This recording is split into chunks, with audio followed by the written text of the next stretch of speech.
go? I need a spray tan. Coming down. I'm glad you recorded that. Coming down. 3, 2, and 1. Welcome to Fringe Element here on the 440 Sports Network. Already in progress. My name is Braden Gall. You can follow me on Twitter at Braden Gall.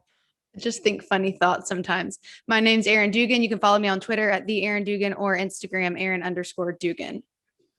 Really fun show planned for you guys. At least we think so. You just obviously never a dull moment at Auburn with more drama off of the field. We will talk with Tom Green of AL.com coming up in a few minutes. 2 guests on the show today, Erin. So That's pretty cool. So Tom Green, we're going to rattle through all the things that have taken place at Auburn just so everybody knows what's going on. Then we're going to talk with Tom Green coming up a little bit later on in the show where he will lay it all out for us. All the things that have happened, why are they happening, a look ahead at what the roster is going to look like for Auburn in the summer, as well as expectations as to what Bryan Harsin has to accomplish to keep his job. So we will do that coming up a little bit later on. We have Bud Elliott on the show from 24/7 Sports and CBS Sports recruiting guru, as National Signing Day is this week. I guess the artist formerly known as National Signing Day. It's now NSD 2, if you want to call it that. So we'll give you some data you need to know about National Signing Day, and then Bud's going to sort of take you through sort of team by team and really break down how well these coaching staffs are doing in recruiting and what the future holds for the conference on the Cruton Trail. So we'll do that a little bit later on. We've got 2 SEC quarterbacks playing in the Super Bowl, Joe Burrow and Matthew Stafford. So we'll get into that. So some fun stuff today on the show, Erin. Fringe Element, a fun show brought to you by Jaspers, the bringing you the wisdom of a bonsai tree in the form of a culinary reservoir. Interesting. Thank you. Thank you so much. Yes, I know. I did not realize that inanimate foliage could have wisdom. I suppose it's not. I suppose it's not inanimate, right? I don't think you're giving foliage enough credit. You need to do a little more research on universal consciousness. Sure, foliage underrated.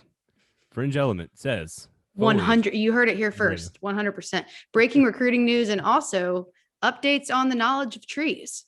That's true. We do have two players that have decided where they're going to go through the portal that are very important that SEC fans care about. But you know who does have a ton of wisdom and not underrated? Jaspers. Rated very highly by everyone who's ever been there. That's what I'm screaming. Because the parking is free and the food is spectacular. The TVs are great. The people are wonderful. The whole TVs vibe. are, you have never seen a TV like this TV. I mean, 11K. They are, you can't find them anywhere else. They are the only TVs like this. And they were made especially for Jaspers with higher resolution. I mean, and thank you, Braden, for reminding me about how their TVs are just different. Yeah.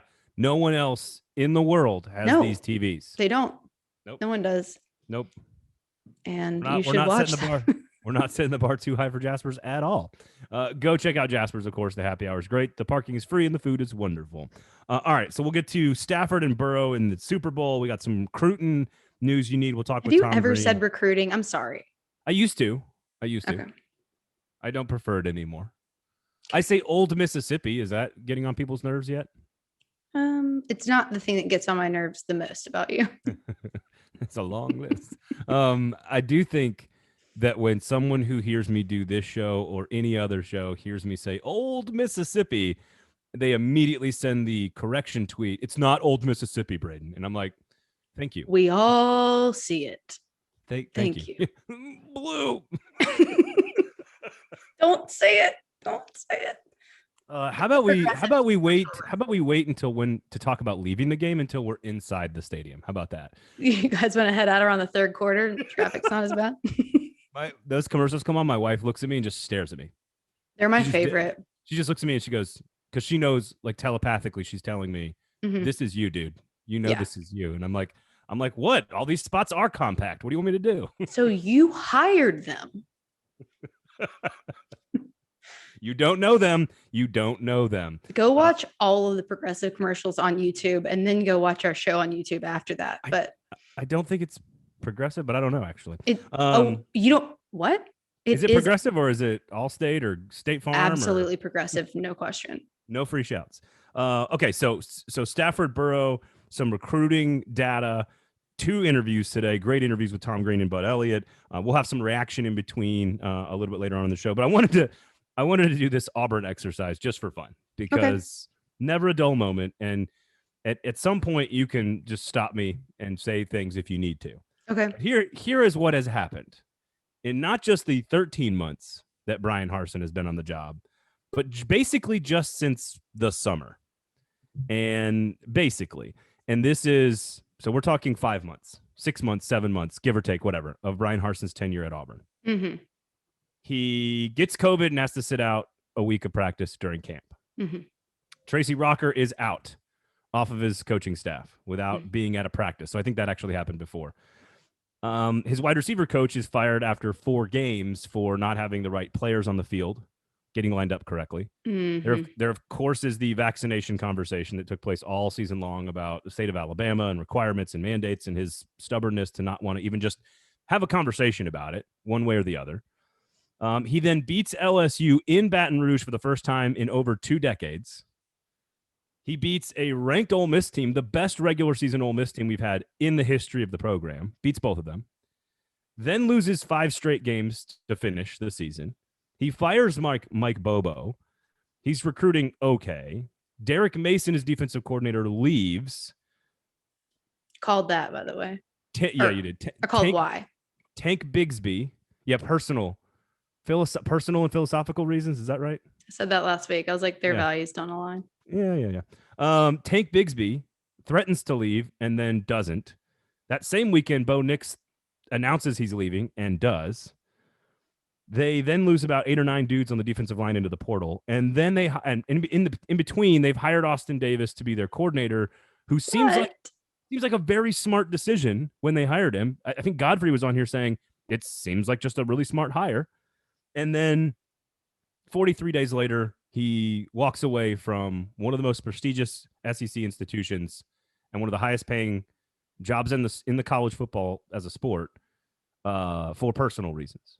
After 43 days and not coaching a practice. This is one of those things to me, and I try to just sit back and listen because I obviously was familiar with a lot of those instances, but when you put them all in a row, it just hits different. I will say, same thing for relationships, whether you're male or female, or no matter who you love. If you're getting mixed signals, the answer is no.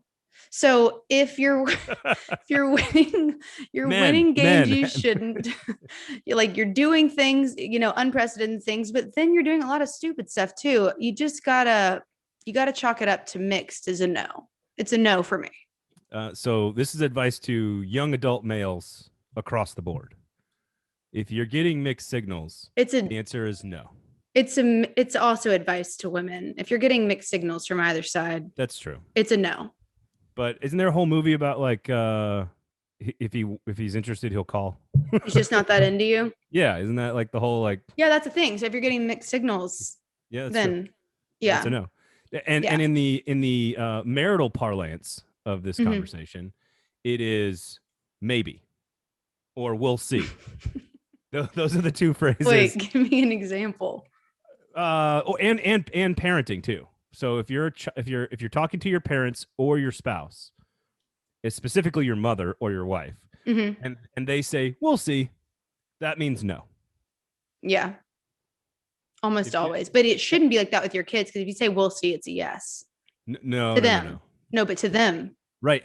Right. My mother, it was a no. It was definitely a no. Like, hey, can we go do X, Y, or Z, Mom? No. We'll see. She just wanted you to stop.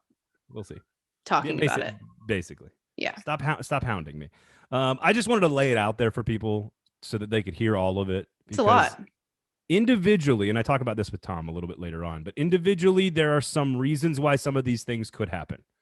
But Bo Nix has probably had a lot of, BS he's tired of dealing with. Whatever. Yeah. He wants to move on. Fine. That could be in and of itself. That's not a huge red flag to me. None of these things are like huge red flags in a coach's first season. I disagree. But all of them together is a huge red flag, because not one of these things is a major problem in one situation.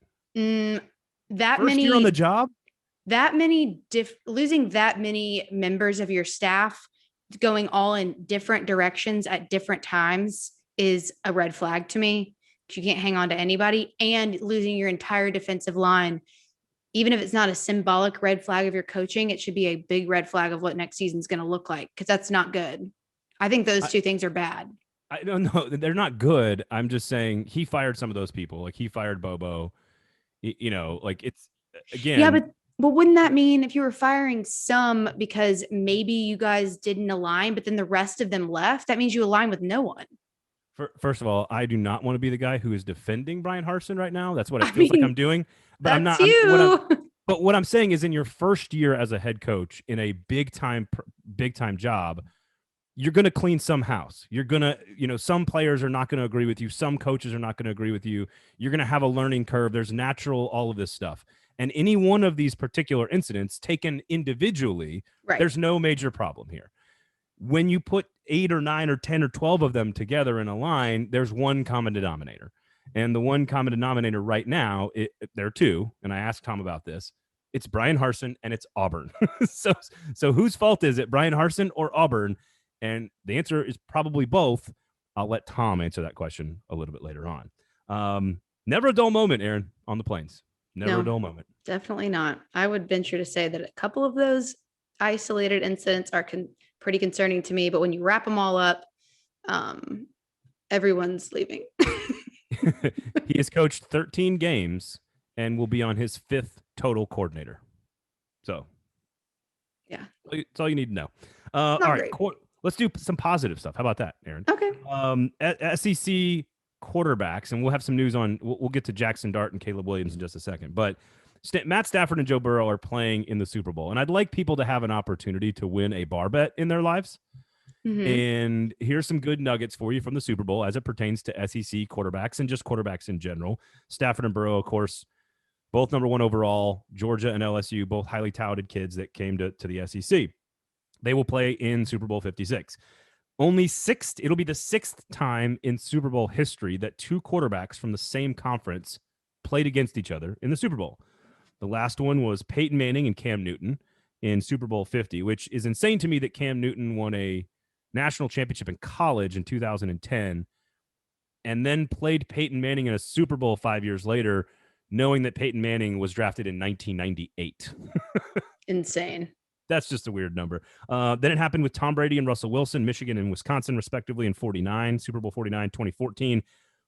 Peyton Manning and Rex Grossman, Super Bowl 41, 2006. I'd like to pause for a second. That's one I forgot about. Go ahead, Braden. I'd like to pause for a second here and just note that I think Rex Grossman, as an SEC quarterback, is one of the more underrated players of the modern SEC world. Almost won a Heisman, almost took his team to the national championship game. A lot of almosts, first-round pick, average NFL player, did play in a Super Bowl and get his team to a Super Bowl. But I think Sexy Rexy I think he's underrated when it comes to his SEC college career. Just throwing it out there. I'm going to tell you something, and I don't like to speak to things that I don't know about. And I was in the 9th grade when that happened. So I'm not gonna defend that particular performance or his college career for that matter, because I was in 8th grade or younger. Almost won a Heisman. And had they beaten Tennessee in 2001, I believe they would have possibly played in the championship game. I'm not sure. They would have played in the SEC title game and then maybe the national title game if they beat Nick Saban and LSU. I think that was Saban's first title in 2001. What's interesting is that I think he's more talented than Chris Leak. He's more talented potentially than Tim Tebow as a thrower. He's more talented than Danny Werfel. He's more talented than like almost all of the modern era quarterbacks. Tebow was certainly a better college player. But what was the difference? He's the team around him? Number 1, yes. And the coaching staff. Meyer is probably I'd probably lean Meyer over Spurrier, but that's because Meyer's kind of a giant POS. But Tebow was just a physical specimen, and Grossman was a better passer, like a better pure thrower of the football. I mean, listen, he played in a Super Bowl. No other Florida quarterback has done that. It's impressive. Anyway, and sidebar. Just thought I'd throw it out there. I love a sidebar. I think Grossman's underrated. John Elway and Chris Chandler in 1998, Super Bowl 33. That's Stanford and Washington, respectively. And then all the way back in 76, back when Erin was in school, Ken Stabler from Alabama and Frank Tarkenton, who played in 3 Super Bowls, from Georgia in Super Bowl 11. So here's your bar bet. 4 times out of the 6, SEC. No surprise, another bullet point from which SEC fans can brag. Yeah, because this isn't a biased or this podcast isn't lean one particular way at all. I report the facts, Erin. I know.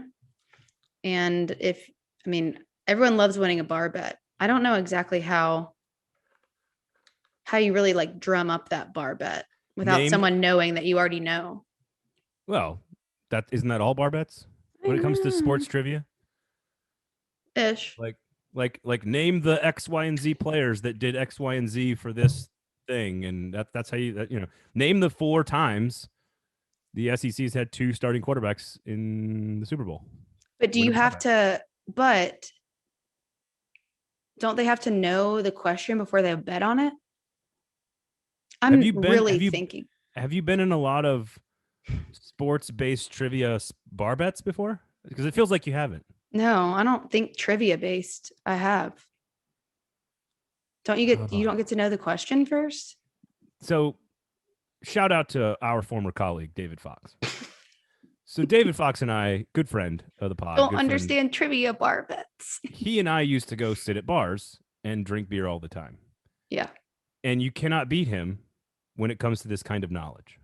He was a reporter for a long time, worked at Athlon Sports, went to Florida, reported on all these. He's also hilarious. Worked for like the Gainesville Sun, the Palm Beach Post, and all these Florida newspapers. And worked for Rivals.com with me as well. You can't beat him in a bar bet on sports. Like we'd sit around and drink beer and be like, "Oh, you remember this," and he just would have all the answers.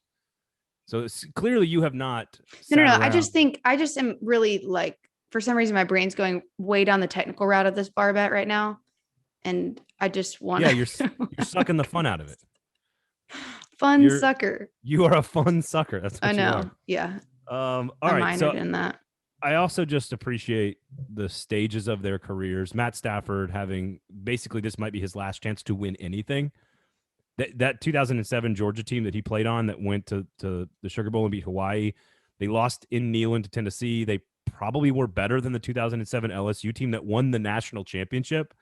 But because they lost to Tennessee, they didn't play in the title game and Tennessee got housed. And so I just think it's fun to see Stafford's career come through Detroit full circle and a chance to win the Super Bowl. Whereas Joe Burrow, 2 years in LSU, wins everything. 2 years in Cincinnati, already in the Super Bowl. Like, dude wins everything. I just think it's fascinating to watch their 2 careers unfold. Yeah, it's kind of like whatever he touches turns to gold. How do you think this SEC quarterback Super Bowl matchup will rank in comparison to the prior 6? Well, the Manning Cam one was garbage. It was all defense. Mm-hmm. I mean, that was a really bad football game. Manning Grossman was a close-ish game in the 3rd quarter into the 4th, but Grossman didn't do a whole lot. Stabler and Tarkenton, that was pretty good. Back in 76. So really not a lot of great games. I think to your question, these 2 guys are more prepared and more talented and in the primes of their career to sling it all over the place with a bunch of really great players around them. Cooper Kupp, Jamar Chase, T. Higgins, Tyler Boyd, Odell Beckham. A lot of LSU players, by the way. Lots Jamar of LSU. Chase and Odell Beckham. Sony Michel for the Rams from Georgia as well. I like the underdog energy too. And I'm seeing clips of like Bengals fans that are just like really old and just crying that their team is in the Super Bowl, with just elated. It's going to be just the nature of the matchup makes it fun. And I think the quarterback battle will be awesome to watch. So just wanted to throw it out there. 2 SEC quarterbacks in the Super Bowl, only the 6th time it's ever happened for any conference.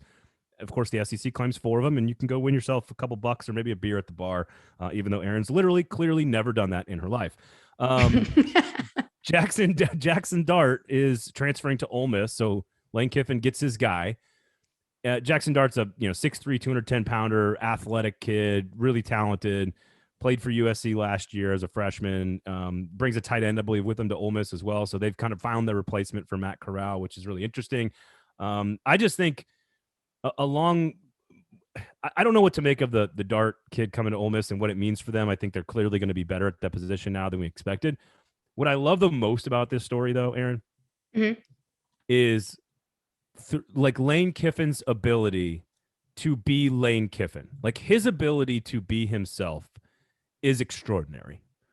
Like, I'm guessing you're going to point at a particular example. Yes. Okay. So there's all this talk right now about the NCAA Rules Committee focusing on players faking injuries. Right? It's happening across the country. The rules committee's talking about it.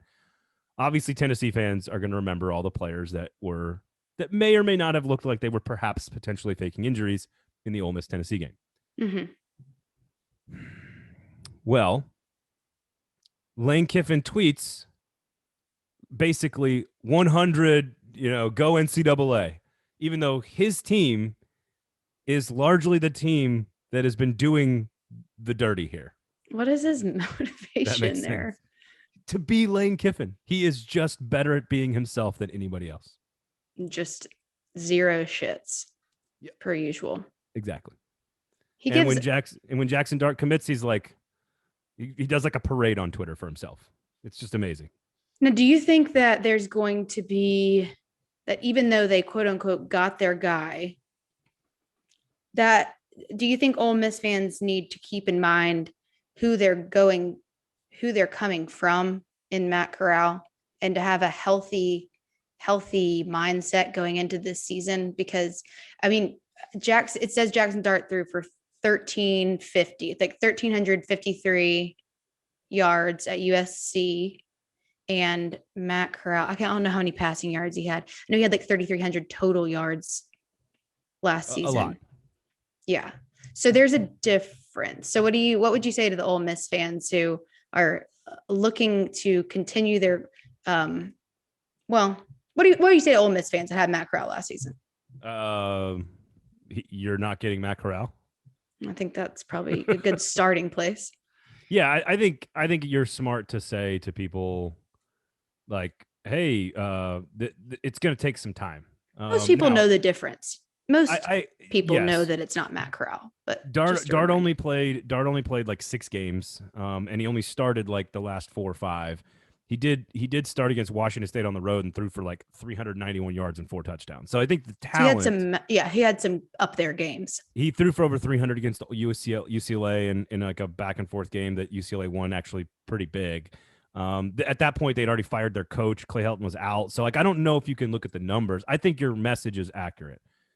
There's going to be do not expect Matt Corral levels of production right away, but he is clearly a great second option considering they had nobody else on the roster, and to acquire him via the portal is like landing a 5-star recruit. Yeah. So yeah, he's still young. You needed him and you got him. Bingo. So exactly. It's still a good day. And then Lane did a victory lap on Twitter, which is just shocking. Par for the course.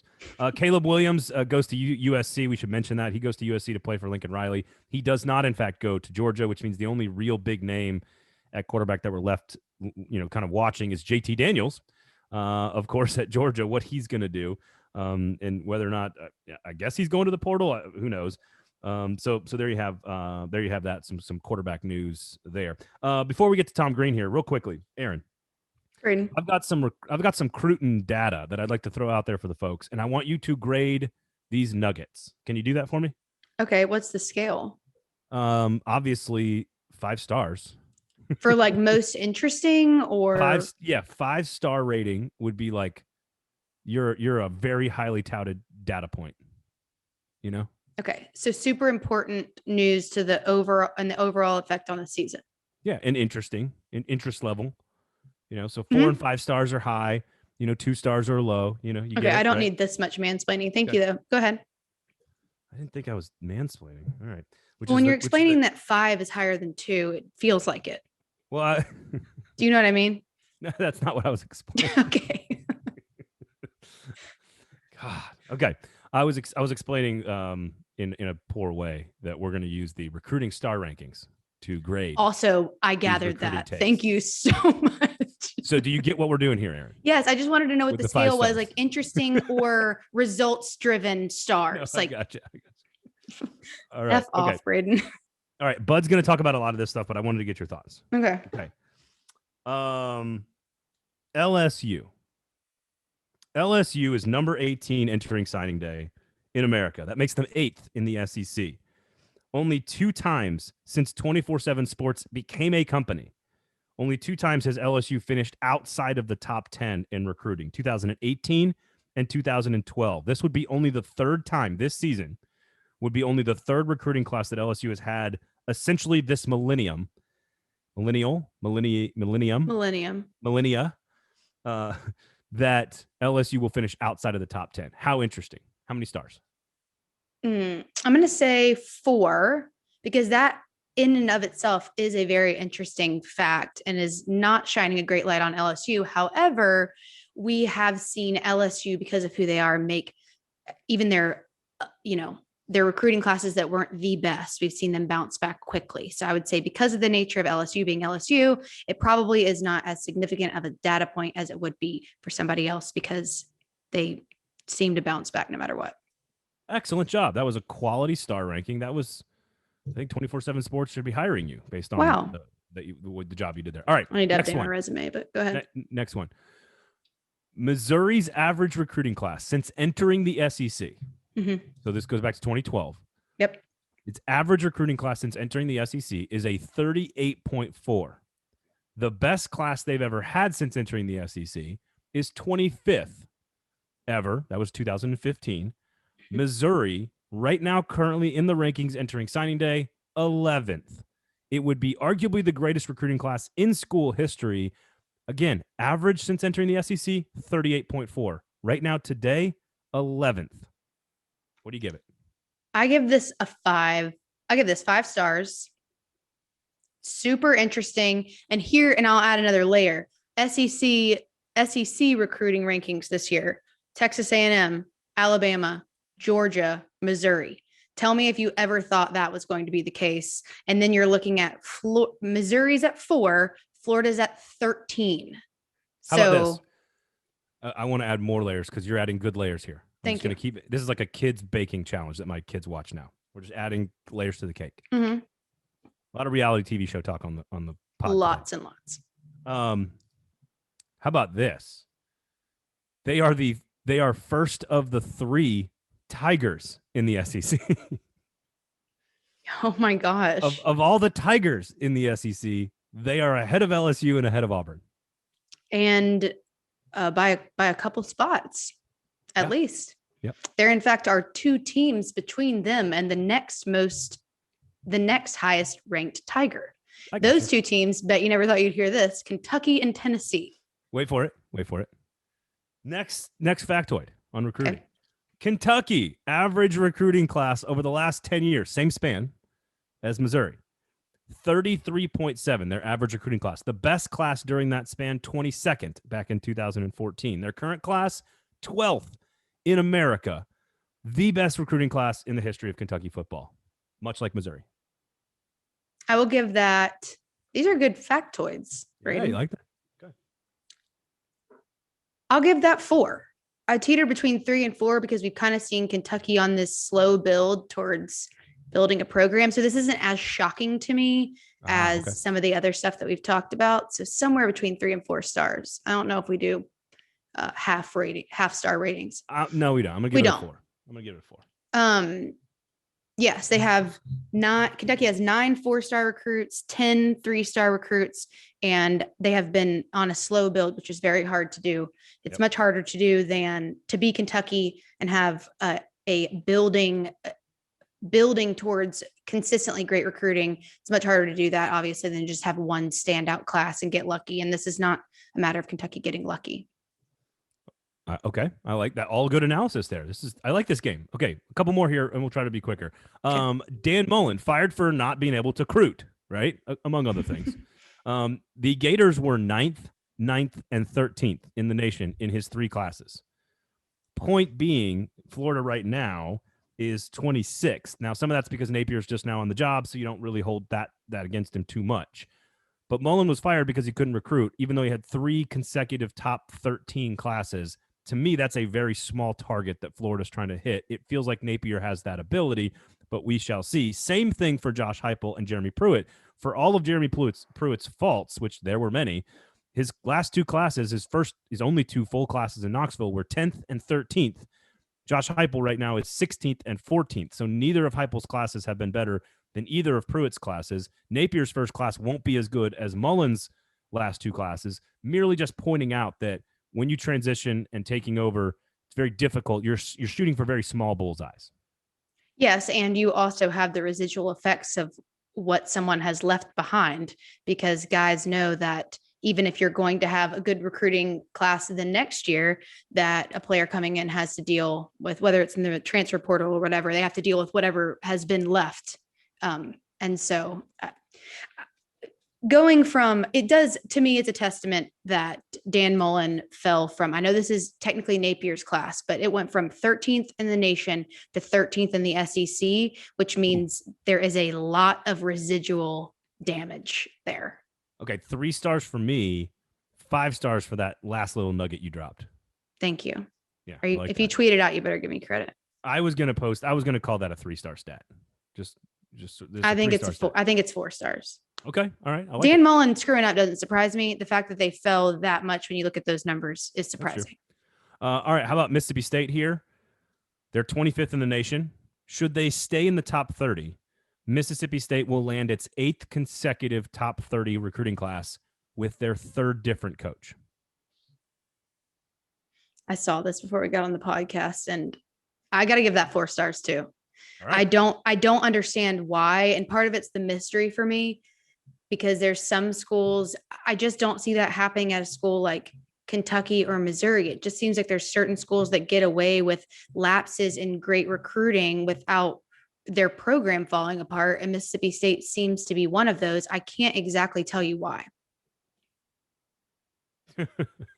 Yeah, it's their highest rated class is only like 18th. Like they didn't have of those 8 classes, like not one of them is top 15, and yet they still keep going to bowl games. Largely, ironically, because of what Dan Mullen built. Ole Miss is 21st in the nation. Arkansas 23rd in the nation. If they both finish in the top 25, it will mark the 3rd time in 4 years that both of those teams have signed a top 25 class. So just another nugget there. That's like a 3-star stat in my opinion. Yeah, I'd give that 3 stars, but the matchup this season would get more. Yes. That factoid 3 stars. They still keep playing like that. If they keep playing like that, they both get 5 stars. Yep. Basically, here's what you need to know about recruiting heading into the National Signing Day. Auburn, LSU, and Florida way behind in recruiting for obvious reasons, with 2 of those changing coaches. Auburn, obvious reasons with Bryan Harsin. The teams that are way above massively overachieving, Missouri and Kentucky, namely the biggest 2. So that's kind of what you need to know as we head into National Signing Day. And there you have it, Erin. There you go. That was fun. There's your prep for National Signing Day. All right. You are going to hear from Bud Elliott from 24/7 Sports with a lot more in-depth knowledge and analysis on recruiting, way better than we're going to do. So you'll hear from Bud Elliott coming up a little bit later on in the show. But when we return, Tom Green from AL.com is going to give us a PhD on what the hell is happening with Bryan Harsin and the Auburn Tigers. Fringe Element, Erin Dugan, is brought to you by the wonderful and amazing and spectacular, very real folks at Jaspers, recruiting only the best of the best in employees, clientele, and food products as well. You will not see them losing staff for no reason. Everyone loves Jaspers. They don't want to transfer to other restaurants. They want to stay there. They want to serve their clientele there. They want to win the day, if you will. And they do it with a smile. And that's the best part. Do they trust the process also?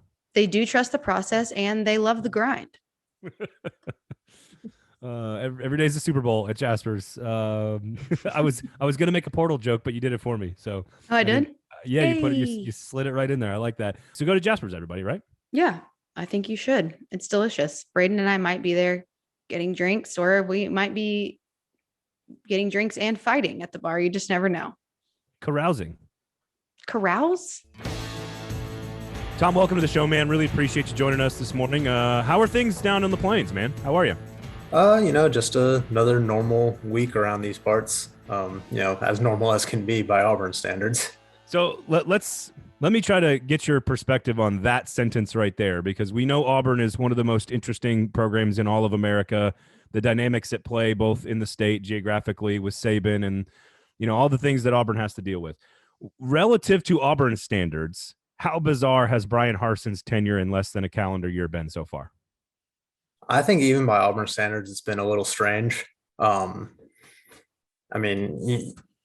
want to start on the field, obviously, very promising start to the season there. 6-1 start, but then lost 5 straight to or 6-2 start rather, and then lost 5 straight to end the season. First losing season since 2012. Things kind of spiraled that final month of the season. Blew several double-digit second-half leads.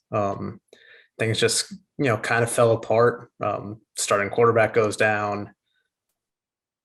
Just so much going on, and then off the field. In the 13 months that he's been here, he's now had to replace 6 assistant coaches. 2 of them didn't even, participate in a single practice with the team. When you go back to Tracy Rocker, who was the original defensive line coach hire and then left less than 2 weeks later for an NFL job, and now Austin Davis, who was here for, I believe, 43 days before stepping down yesterday. So I want to get into Austin Davis a little bit more because I find the Bryan Harsin offensive philosophy, Mike Bobo thing, I think that's fascinating. But just in general, if you were to look at the entire 13 months and some of the things that have taken place, how much of this is self-inflicted by Bryan Harsin? How much of this is, for lack of a better term, Auburn-inflicted by forces outside of the program? Well, I mean, I think a lot of it is just Bryan Harsin trying to, put his imprint on this program.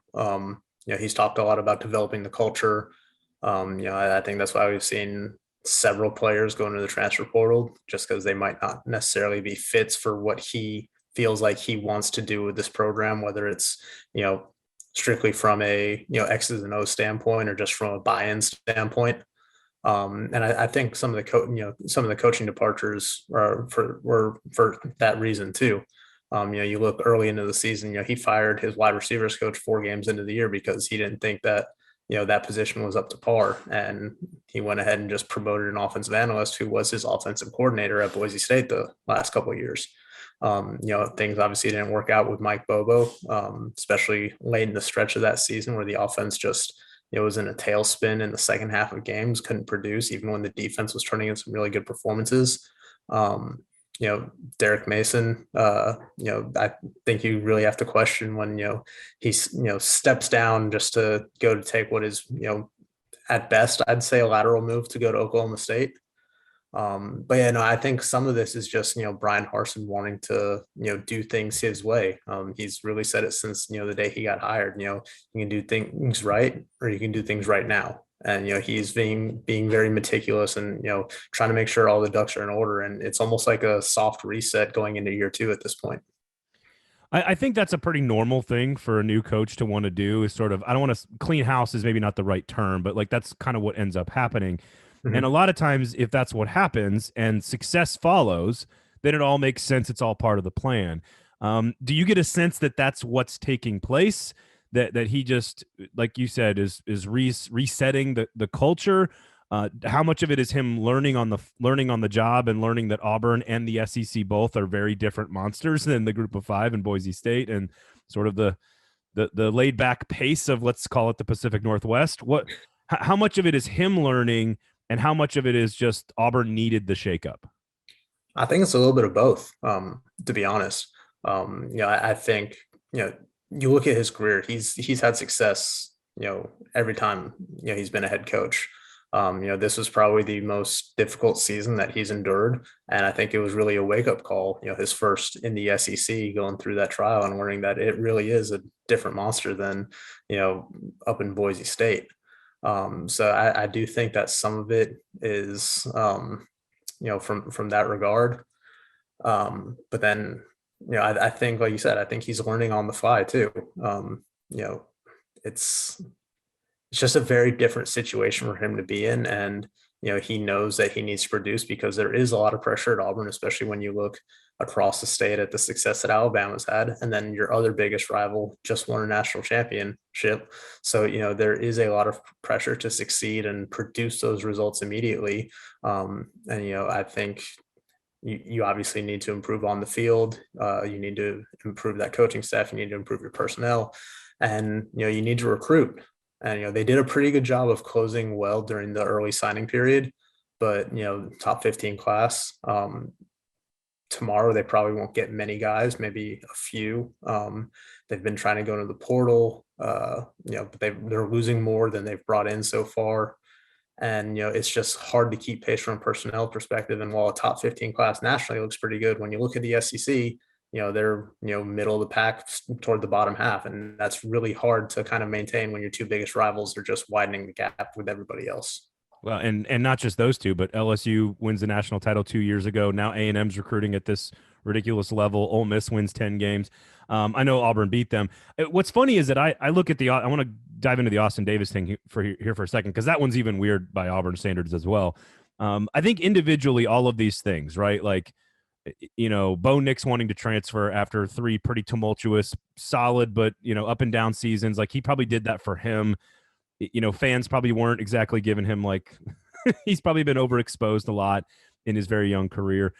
I think you can look at each one of these things that's happened and sort of there's some sense there, right? Like Mike Bobo schematically never felt like a fit with Bryan Harsin, in my opinion. Right. It always felt a little forced there. Same thing with Nix, and I think you could argue with Austin Davis, if he's just a guy who thought, what, I don't know if I want to recruit in the SEC. It's a pretty tough business. Individually, there's some sense to be made of all of these things, but taken as a whole, it feels like there's a bigger problem here. And I do think the Auburn boosters and the Auburn decision makers have to claim some of the drama themselves. But I guess, is there a through line? Is there a descriptor you can find that why they have to talk Tank Bigsby off the transfer ledge? Is there something that connects all of these things, or are they just random incidents that are totally coincidental? I think some of it is random. Some of it's just a changing landscape of college football right now with NIL, with the transfer portal. You're having to deal with these things that you didn't necessarily have to worry about before. Specifically, with the Austin Davis thing, I don't think that's something that, Harsin or really anybody on that staff or within that program could have necessarily seen coming. When you look at how long Harsin took with the initial search and how, meticulous he was going through candidates. And, even when it was reported that, he was expected to hire Austin Davis, it felt like it was almost a week before that became official, because, they were just, trying to tie up all the loose ends and make sure that they were doing everything right and make sure that it was a fit and that they were on the same page. And, it seemed like, a really intriguing hire, obviously a very young up and coming coach, only 3 years of experience. But, obviously familiarity with the region, having, grown up and played at Southern Miss. He's got a good track record working with quarterbacks from his, time working with Russell Wilson over there. Obviously came highly recommended from, Pete Carroll and Russell Wilson and, his former coaches at Southern Miss. And really, just looking at that, kind of recent trend of SEC, I guess SEC teams, but some college teams in general, just plucking these up and coming NFL assistants for, kind of major roles on staff, like they did, like LSU did with great success with Joe Brady, like Kentucky did last year with Liam Cohen. So it seemed like it made sense. And especially with Bryan Harsin wanting to be more involved with the offense himself, getting a guy who doesn't necessarily have a track record as a play caller, but someone who he thinks could really develop the quarterback position, which, let's face it, Auburn need an upgrade in the play at that position this coming season. For as good as Bo Nix was at some points last year, we know how up and down he's been throughout his career. TJ Finley showed his moments too, but just both of them really struggled with consistency, and Auburn needed an upgrade at that position if it wants to compete. But then for Austin Davis to part ways, pretty much 3 to 4 weeks after arriving on campus. I think that took a lot of people by surprise. I know some news started trickling out Sunday evening. Some players started reacting. Guys like Zach Calzada and Robbie Ashford, 2 quarterbacks that came to Auburn in part because of Austin Davis through the transfer portal. You really got to feel for those guys, because this is more out of their control than anything else. Bryan Harsin and his staff, they'll figure things out, but it's the players that are really going to be impacted the most by something like this. Yeah, even for Auburn standards, 43 days on the job is very interesting. What's the state of this roster heading into summer camp? I know there's a lot of player management to go with the spring practice and the portal and recruiting and everything, but just what's your sense of how good this roster is going to be in the summer when they break camp? Yeah, I think there's some areas of concern for sure. I mean, they've lost 8 defensive linemen in the portal. Obviously they bring back, they got some really good news in early January when Derek Hall, Colby Wood, and Eko Leota, they're 3 best pass rushers all say they're coming back. So that's promising. It's just a matter of getting depth behind them and, really getting depth on the interior of that line. I think that's really the biggest question mark. This defense, there's going to be a lot of turnover just to, based off, some of the seniors you were losing in the secondary, some guys that you're losing at linebacker, whether it was Chandler Wooten, Zakoby McClain, but bringing back Owen Papo, getting a UNC transfer linebacker with experience to come in there and kind of bolster that too. I think the defense is going to be really interesting to see just how much, they either fall off or kind of can maintain this year after, what they lost this last year. But then offensive line has been a concern for Auburn for several years. A lot of that is just because a lack of quality recruiting up front. But they got several guys coming back for a 6th year. So kind of buys them a little bit of time, got guys with more experience coming in, starting experience, kind of buys time for Bryan Harsin and Will Friend and them to, kind of try to restock and reestablish, some recruiting up front in that regard. Quarterback, I think, is obviously going to be the most interesting question. You lose Bo Nix. You have 5 guys now who will be competing for that job throughout this offseason. TJ Finley obviously has that starting experience at Auburn already. Zach Calzada, coming in from Texas A&M, has the most SEC experience of anybody in that room. And then, you got 3 guys who haven't really played much college football at all. Demetrius Davis, who redshirted for Auburn this year, 4-star signee Holden Geriner, who was, the first high school recruit that Bryan Harsin got a commitment from and has really been high on him for the last, basically a year now. Been really just impressed with, his development and, how he performed at the high school level as a senior. And then Robbie Ashford coming in from Oregon, just a really good athlete. We'll see how much he can factor into that competition, but another Alabama guy who has just a lot of athleticism and raw talent. Kind of just see where he fits in. But I think obviously the quarterback position is going to be the most intriguing thing about this team for the next 7 months. Geriner needs to get reps with the first team right away so that everyone in the SEC can learn how to say his name. First of all, that's number one. That's what we got to do. All right, I'll leave you with this. Tom, if you look at Auburn, there's very few maybe no team in the SEC has a coach truly on the hot seat.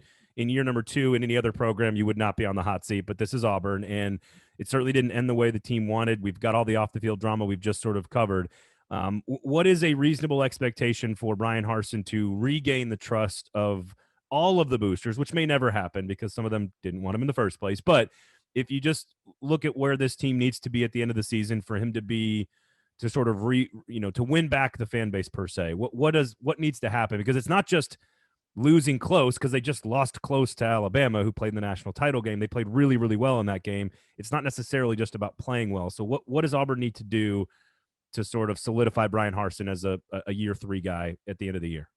I mean, I think he needs to show a little bit more proof of concept. I think he needs one of those signature wins. I think we thought he had that with that LSU game and maybe even that Ole Miss game. Those are 2 really impressive wins this season.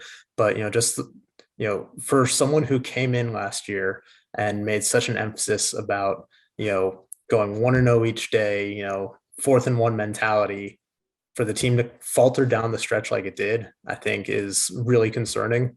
They need to show that, they can't let the same thing happen.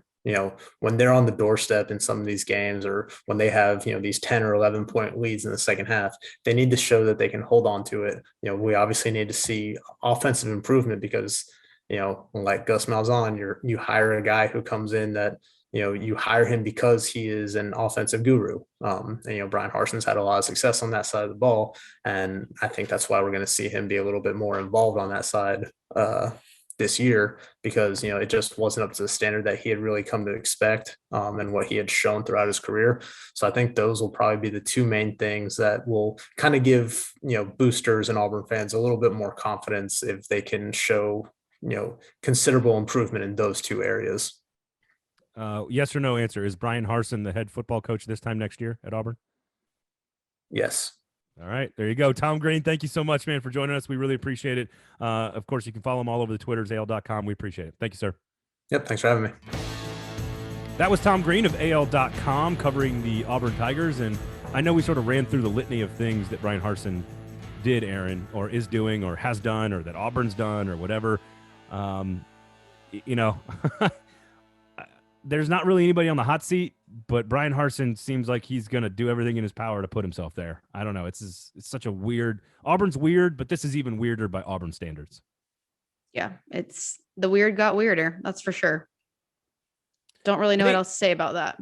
I think, Tom talked a lot about the situation on the roster, and, we talked a lot about it on this show during the fall. Like Bryan Harsin wasn't the head coach there because Gus Malzahn ran out of good players.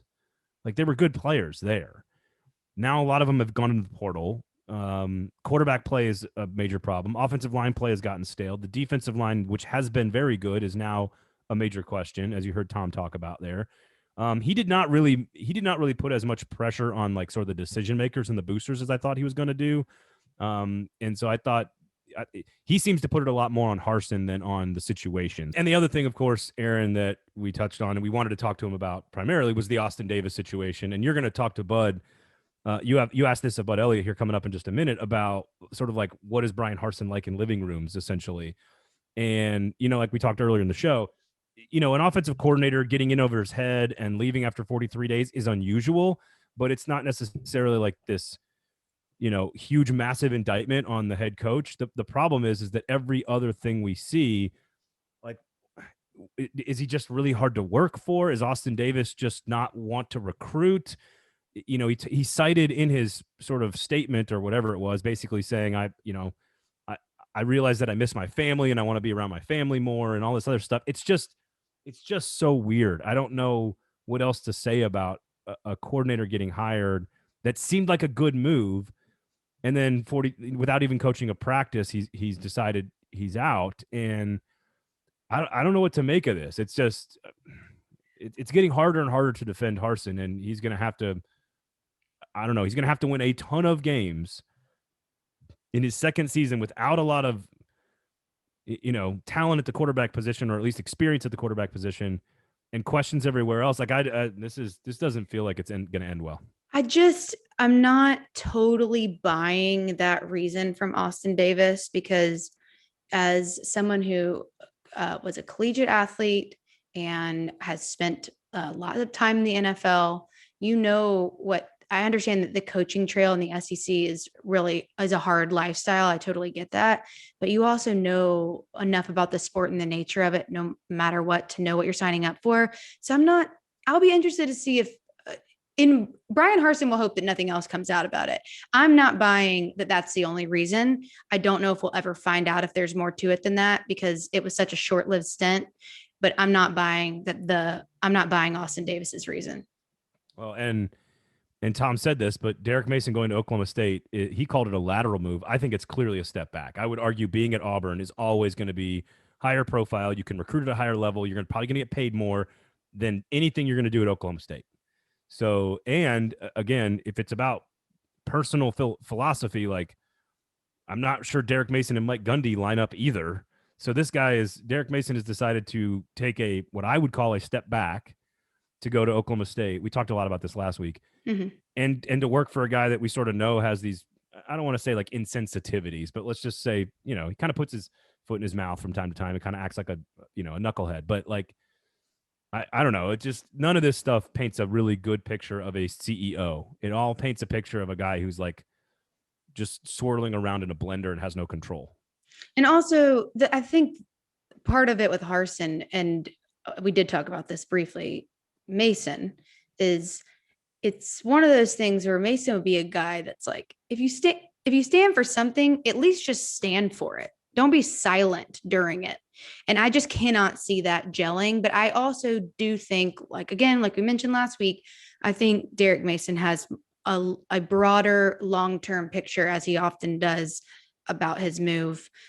It's going to be, I don't see him necessarily going from Auburn's defensive coordinator to a head coach anytime soon.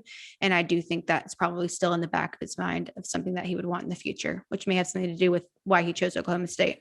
Yeah, the whole COVID vaccine thing is now 8th or 9th on the list of things that I'm that's a curious decision.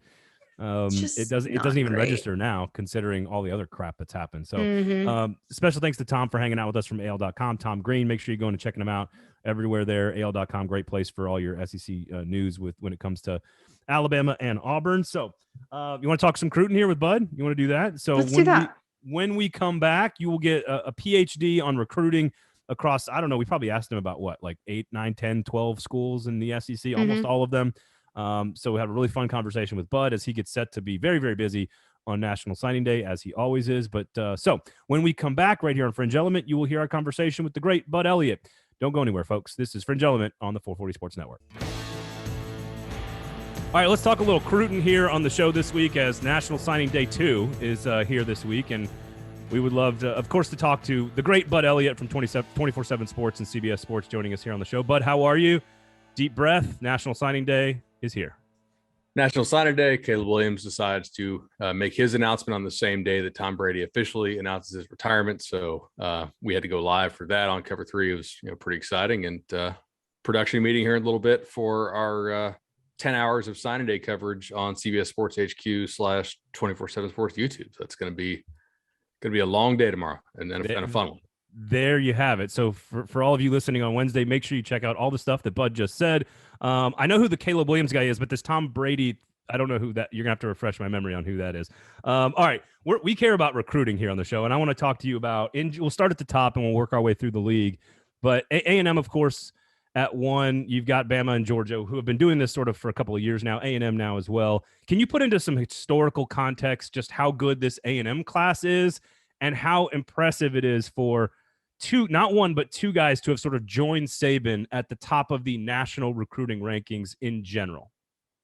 So it's a really, really good class. I think it already rates number 3 all time and has a chance to finish number 1 all time, depending on kind of what goes down tomorrow. They already have number 1 for this year locked up. So A&M is really primarily just battling history at this point. I mean, they have 4 composite 5-stars already in the class who are already signed, an additional 2 who will make it official tomorrow. And this is a really, really, really class full of difference makers. They're loading up on the line of scrimmage, particularly with the defensive line. The one thing with A&M the last 4 years, and really going back to Jimbo's offense since Jameis left, is a horrendous ranking in explosive pass play rate, outside the top 100 on average in his 4 years so far at A&M. That's I keep my stat sheet. They're all bright green, which is great. And then like dark red cell, explosive pass rating, horrendous. They don't hit explosive plays through the air. Maybe they can make that change with this class. Evan Stewart, one of the top, some people think the top receiver in the country, really an elite track guy, also a couple million followers on TikTok. So somebody who is very much set to cash in on the NIL opportunities. And Connor Wegman's a quarterback A&M likes a lot. We'll see how early they can get him involved in the process. They also got Max Johnson in the portal. But maybe this is the class that helps them elevate to start hitting some of those home runs through the air. Braden. Well, and can you try to, how difficult we for a decade and a half now have said who can catch Bama. Dabo did a pretty good job. Urban Meyer did so for a couple of years at Ohio State. Coach O sort of hit on like Black 19 or whatever at the casino when they got Brady and Burrow. Kirby Smart and Jimbo Fisher is it sustainable that these 3 are just the best 3 teams in America at acquiring talent for the foreseeable future? I think it's possible. I mean, we have to see what Lincoln does out at USC. When USC is rolling, they have a gear they can get to that nobody else out west can have. I think that's probably why Mario left Oregon, because he realized they weren't going to be screwing around anymore there in Los Angeles. And out there, they have right of first refusal on pretty much everybody west of the Rockies within reason. And they also have the ability to go to Tampa or Miami or something like that and grab a prospect as you kind of spot recruit some areas that maybe you have a connection to. But reasonably, there's no real reason other than if whenever Saban retires, and we'll see who they hire, that these 3 teams can't continue to do this. With Georgia, I think that's the one I would bet on the most because Kirby's young. I don't see that thing slowing down anytime soon. A&M at some point will need some sort of proof of concept, right? You can ride momentum of the new era for so long. And obviously there's a whole lot of excitement in College Station. And I really do think that these recruits will translate into wins. Like every team that has signed a number 1 overall class in the playoff era has won a title while that class was on campus. Now that stat overlaps pretty conveniently with the Bama stat, because that's typically the team is doing it. And then obviously Kirby cashed in on his couple number one classes with that title just a couple weeks ago. But that'll be the expectation, is that not only do they win the SEC, but they take it all home, just given recent history of what happens when you sign a number one overall class. And if you sign the number one overall class of all time, they gave Jimbo that blank trophy. They're going to expect it to get out there and grave it. But when we're talking about momentum, kind of on the other side of the momentum conversation is Kentucky and Missouri and what they've been able to do recruiting wise at those schools. What do you attribute to that exactly? Is it stability in coaching? Is it just overall coaching and recruiting, or the ability of the coaches to recruit? And is that maintainable at schools that aren't traditionally powerhouses like A&M, Georgia, and Alabama? I think it's somewhat maintainable. Right. So with Kentucky, I would say stability is a major factor in what they're doing. They do a really nice job I think Missouri does as well, with targeting and understanding guys you want to build relationships with. And it is important to project, who are we going to be fighting on the final weekend for this kid's signature? You can shoot too high if you're at a Kentucky or Missouri. You can also shoot too low, certainly.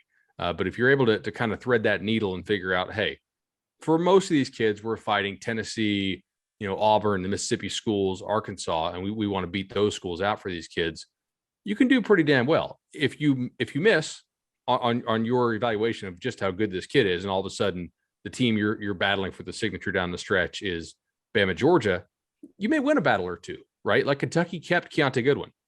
Missouri kept Luther Burden. Those are our 5-star prospects. You're not going to do that repeatedly, though. So I think that they are really good with their targeting, and they start to build those relationships with those kids early on, and they're reaping the rewards. Additionally, they're not exactly fighting recruiting juggernauts right now. Like Josh Heupel's staff doesn't really have a great recruiting reputation back to his days at UCF. Look what Malzahn's doing there now. They're lapping what they did at UCF recruiting wise down here in Florida. Auburn with Harsin is not recruiting particularly well. LSU, they've only been on staff, for a couple of weeks now. And the Mississippi schools are not great at the high school recruiting portion relative to maybe how they were a couple of years ago. Lane's doing a great job in the portal, but the competition maybe is not as great. And you also had some turnover at Florida as well to help them out. Brian Kelly and Billy Napier. I think Billy Napier sort of seems like he's taken all the smart things from Saban and implemented this vast structure of football, industrial complex there at Florida. I think there's going to be some success there. Obviously, we've seen some short-term gains. I'd like your thoughts on them, but also more importantly, does Brian Kelly understand Louisiana, like as a state? Does anyone? He get it? I don't know if he does or not, but they have done a really great job in the portal, and they may keep Matthews safety home tomorrow. That'll be an interesting indication. Like, do they lose him to A&M, or are they able to keep Jacoby Matthews home? I think he will probably do well there. He's made some decent hires on staff. I wasn't really sure how that staff was going to shape up initially. And I joked about this on Twitter, but never doubt the resolve of a program that wants to take money from a children's hospital to funnel it to recruits, right? They're very committed to winning, as are most of the SEC schools, and end up winning, right? There's a certain buy-in you have to have. It's only funny because it's true, but it's only funny because it's true. Allegedly, of course. Allegedly. Well, did they prove that one? Yeah. As we like to say on the show, allegedly. Allegedly, correct. So I think he'll do well there. Napier is doing all the right things as far as, hey, you want Kirby Smart style results. I need to have Kirby Smart style resources here, with having 1 million analysts and a director of this and a director of that. Now, you can create the positions. You still have to have the right people in those positions. And we will see if the hires he made end up being the hires that can get the job done. I think he did a really great job at Louisiana. And so to me, he's proven he knows how to run a program. And he also has been in some of the recruiting battles that are, the big time, understanding kind of what it takes to sign 5-star players at other schools, which I think is oftentimes a pitfall for some of these G5 only coaches who haven't been in some of those battles. So I would expect him to do pretty damn well there. They have a lot of recruiting space as far as scholarships for that 2023 class. They're doing okay in 22, but I'm a big punt at the high school level when you get hired guy. The attrition rates in the early signing era have been horrendous, and that's whether you ended up working out like Jimbo or whether you failed like Mullen. Those first classes they signed in 2018, or you go to the next cycle, the guys who were hired in 19, your high school kids are having an attrition rate of like 80%, almost regardless of how your team ends up doing on the field. I think Chip Kelly's the only guy that kept his class together somehow. So I would just go portal the year I get hired, and then I'm going to sell playing time because I have all that high school room to sell when I have time to go through a full junior day and summer camp and spring game visit process. It's fascinating because Chip Kelly, we sort of laughed about how slow he was doing recruiting at the beginning at UCLA. But to your point, it seems like it's smart. Billy Napier, again, I've told this story a million times, but I talked to him the week he got the job at Louisiana, the first year of the signing period. And he was like, I'm not taking a single player in the early signing class, and waited till February, until this week to do it. You mentioned UCF and Gus Malzahn and the job he's doing at down in Orlando, Josh Heupel's former job, and now he's at Tennessee. Certainly some really good years of in-state talent at Tennessee in both his first year and then coming up in the 2023 class. He can recruit well enough to be a top 20 guy in the national recruiting rankings. Eventually, that's not good enough for Tennessee. They want to compete with Georgia and Florida and Bama and A&M and LSU.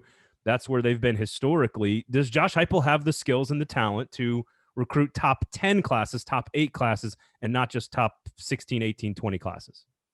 Based on what we saw at UCF compared to what UCF's doing now, I would say no. I'm also a little skeptical that that's where Tennessee should be historically. Like, I think if you look at it, when Fulmer, won his title and was really killing it, they had some good circumstances that they cashed in on, and they certainly controlled their destiny to a certain extent, but they also had some stuff that they were benefiting from that was out of their control. Clemson was not really rolling. North Carolina, not particularly. There was Mac Brown had left for Texas right at that point, I believe, and it was. There's some interesting stuff it was kind of at the end of the Spurrier era when Spurrier left for Washington.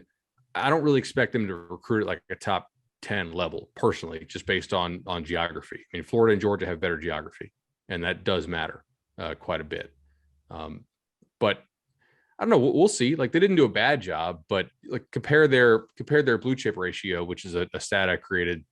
I mean, I'm old now, so a long time ago, right? Probably 2010, I think it was, to what other teams in that league have, and it doesn't measure up. A&M right now has 24 blue chips and 3 3-stars, and that's the number one class of all time. So that's probably an unfair comparison. Alabama has 22 and 2. Kentucky is 7 and 14.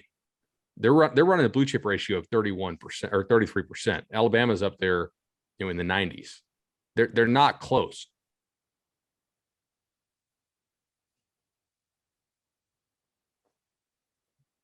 Can y'all hear me? Yeah. Y'all are completely frozen for me for like 20 seconds. We just didn't move. I mean, that was impressive then. But as we talk about, Florida seems to be heading in the right direction with everything that you're saying, all the hires Billy Napier made, getting everyone in the right positions, expanding to more positions if he felt like he needed that, as we're seeing Auburn kind of go in the opposite direction with Austin Davis immediately leaving, all these coordinator changes and everything like that. Can you talk about just what the bounce back for Auburn is going to take, what that's going to look like, and maybe compare it to Florida? I think it's going to take a new coach. I made a bet with the guys. I tried to make a bet. We do our show bets on Cover 3, and at the end of the year, we kind of add up, who won and who lost, and donate charity and whatnot. And I threw out. I said, guys, I'll give you odds that Harsin's there in year 3. And and Danny Cannell wouldn't take it. Tom Fornelli wouldn't take it. Chip Patterson wouldn't take it. So they're kind of take it.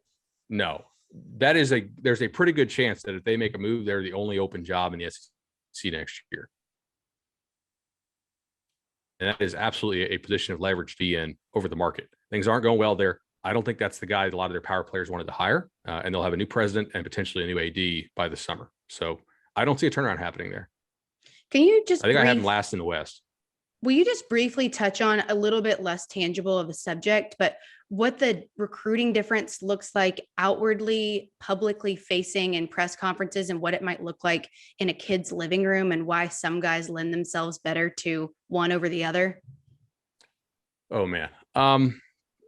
So like there's a lot of things that there's just subjects that you're not going to talk about publicly if you're a coach, and every coach says that they don't negatively recruit, but they certainly,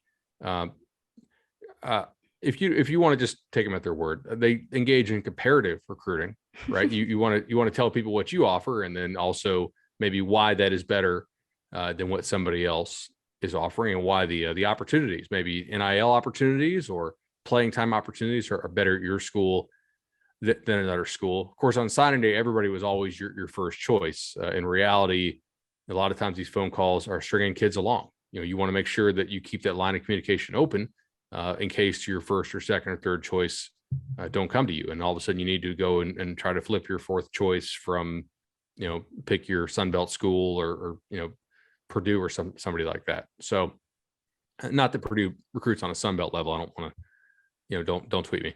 But just got committed to schools that are a little bit lower level. That's a big part of it. And there's just a lot more kind of real conversations that you would have with kids that you're just not going to talk about in a press conference setting.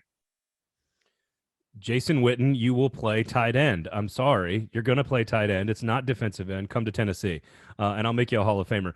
All right, we'll let you go here because we know you got a huge day on Wednesday. Again, when you guys are listening to this, make sure you're checking out all the great stuff that Bud and his whole team are doing over there at 24/7 Sports, CBS Sports, all the podcasts, all the coverage, the message boards. You got the team rankings, the player rankings. You got signing day commitments, all that great stuff, man. It's all up there. The middle class of the SEC seems healthier than ever before. On the field, we've seen Sam Pittman in Arkansas, Ole Miss and Lane Kiffin, Mike Leach breaking records with Will Rogers, Shane Beamer even overachieving with what I expected. I don't know how that's going to work long term, but just an extremely healthy middle class. We've already talked about Kentucky and Missouri.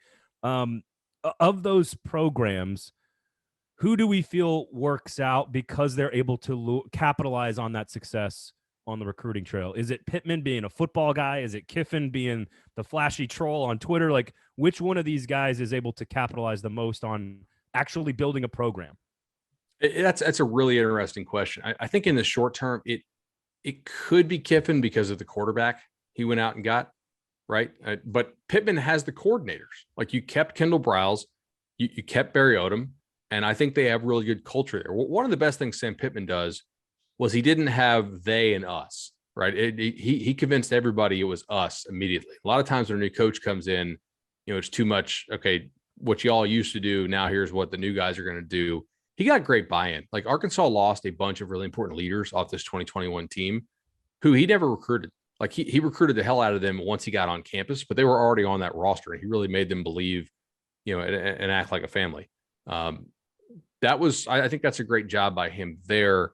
And that's a really good question.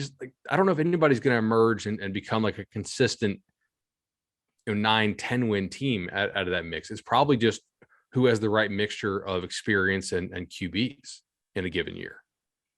The two people that were in my head when I asked the question about recruiting and what does it look like, what's the difference in someone's living room, were Harsin and Pittman, because to me, those look completely different.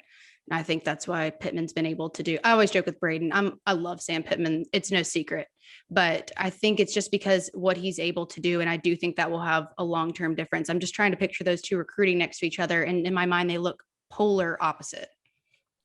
Yeah. I saw a buddy of mine who was on Morris's staff and still is on the staff there at Arkansas. And I was like, what was the big difference? And it was what I just told you guys. He made everybody feel like they were part of it immediately, as opposed to, previously it was very much, you're going to do things my way type thing. And that's how he got the instant buy. I certainly did not expect Arkansas to be as good as they were the last 2 years. Also, Braden, to your point, shout out to South Carolina. Like, I love them over 3.5 and over 4 wins after that thing got bet up, but them to win as many as they did, that was like both lucky and good. And I'm appreciative of that. Well, and it means that guys like Josh Heupel at Tennessee, Harsin at Auburn, like just these programs that are used to being at a certain level, it's going to be even harder because now you have to climb over more people to get back to that 9-10 win status, where those two programs are frankly, they feel like they should be. So The everybody huge out there, thing will be divisions. Like if they go pods, all this changes. oh yeah, I hate divisions. Which eventually but they will. I hate divisions. I hate them. Yeah, agreed. 1 through 16. Best 2 go to Atlanta. End of discussion. Go check them out, of course, all over the Twitters, all over the podcast world, all over the internet, all over this live stream, the YouTube page, 247sports.com, CBS Sports. Thank you, Bud. We appreciate it, man. Get some sleep here coming up this weekend, all right? Take care, y'all. Thanks, bud.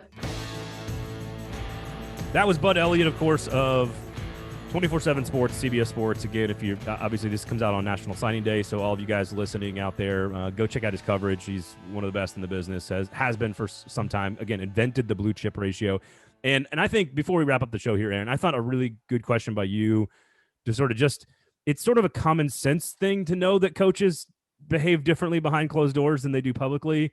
It's obvious, but for you to pick up on. What we think is this, and as we heard Tom Green explain, this sort of a very, I don't know, stiff upper lip sort of, we're going to do it my way or the highway, Bryan Harsin style approach to entering a new scenario in the SEC versus Sam Pittman, a guy that none of us really thought was going to, and Bud agrees, didn't really think it was going to be that great of a hire because he's just sort of this aw shucks old offensive line football coach. Well, clearly he understands players better. He understands culture and the people and how to connect. And I think that was, to your point, Aaron, I think it's fascinating just to put those two guys side by side and be like, look how much success, look how much not success. But it just gives you, I'm very visual, but it just gives you a visual of just picturing these guys in a player's living room with their parents and how different those two interactions would be. And kind of how they played out in real time. And yeah, you just said it. It's understanding people. If you can understand people, you can be better at things. And Harsin we just saw his entire staff fall apart, some without ever having even been on the field with him during a game. And you don't want to assume you know everything that's going on, but you have to take it as very strong data points that maybe the connection or the relationships there's something missing. Not to mention how many kids are in the transfer portal. Yes. It's what is it, 15? It's a bunch. It's a lot, like 8 defensive linemen. What I find fascinating about the SEC this offseason is that we have sort of these really unprecedented situations, which is nobody really on the hot seat other than maybe Bryan Harsin, of course. We've got all these fan bases that are fairly satisfied and excited about their coaches, whether they're third-year guys like Lane Kiffin and Mike Leach, second-year guys like Heupel and Beamer, or new guys. I think LSU fans and Florida fans are still in honeymoon phase, so I think they're still all in on Napier and Kelly. And we joked about kind of Kelly again. Strange TikTok videos aside, halftime speeches at basketball games and weird accents aside, like the guy still is a really good football coach and has hired a good staff. We're just in this really weird place of like sort of legitimate optimism, but with all these weird questions about random things that we like.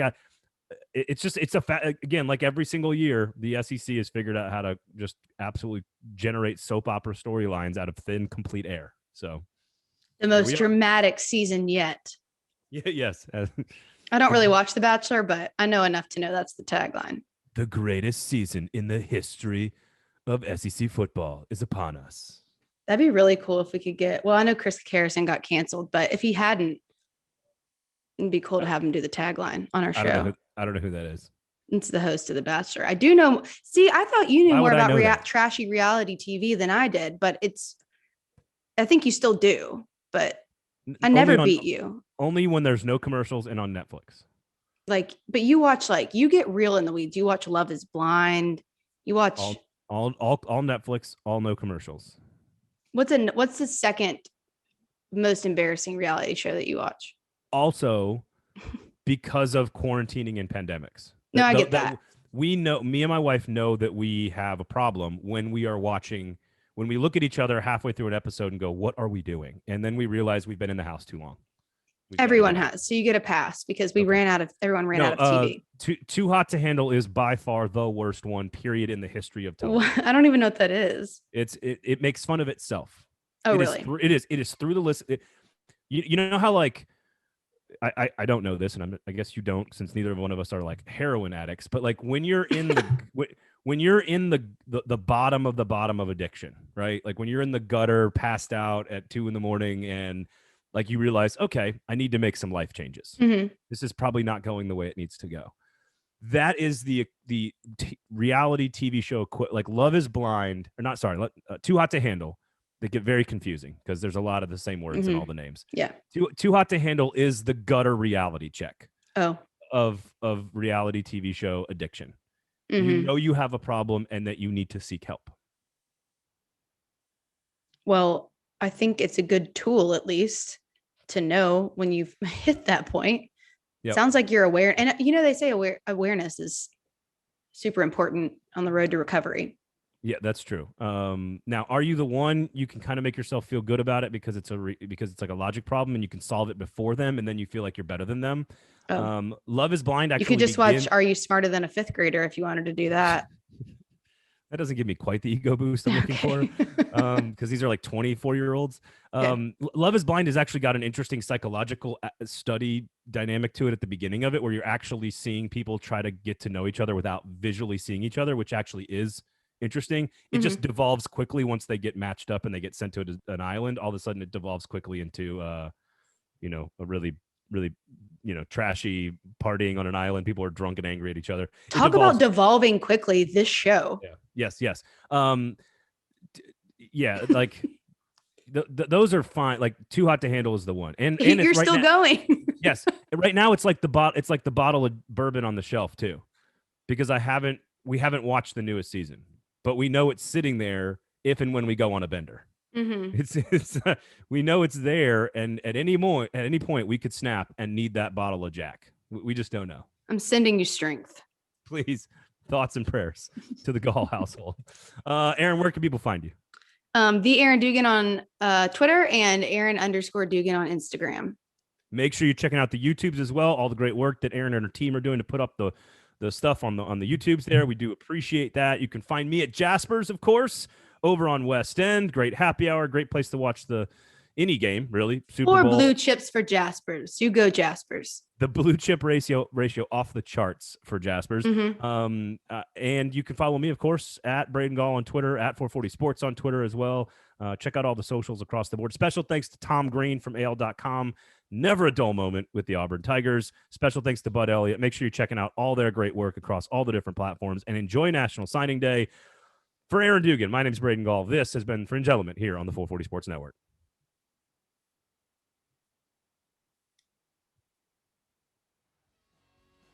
All right. Oh, you want me to say something? I was waiting, and I try to keep people on their toes. I was trying to be quiet this week. Good. I like it.